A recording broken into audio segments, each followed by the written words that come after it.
नमस्ते नमस्ते मुलांनो, कसे आहात? चला आता अभ्यासाला लागूया. काल आपण शिकलो, पण आज आपण मराठी विषयावर शिकणार आहोत.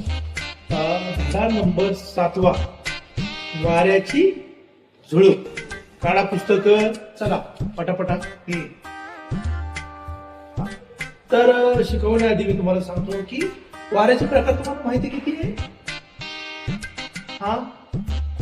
मी सांगतो तुम्हाला. तर वाऱ्याचे प्रकार आहे की सुसाट वारा, मध्यम वारा,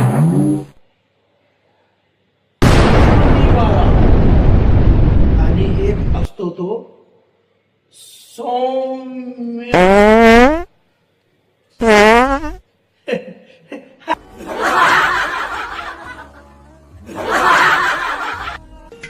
हसू नका मुलांनो, हसू नका.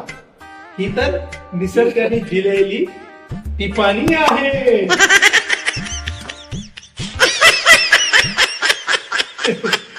चला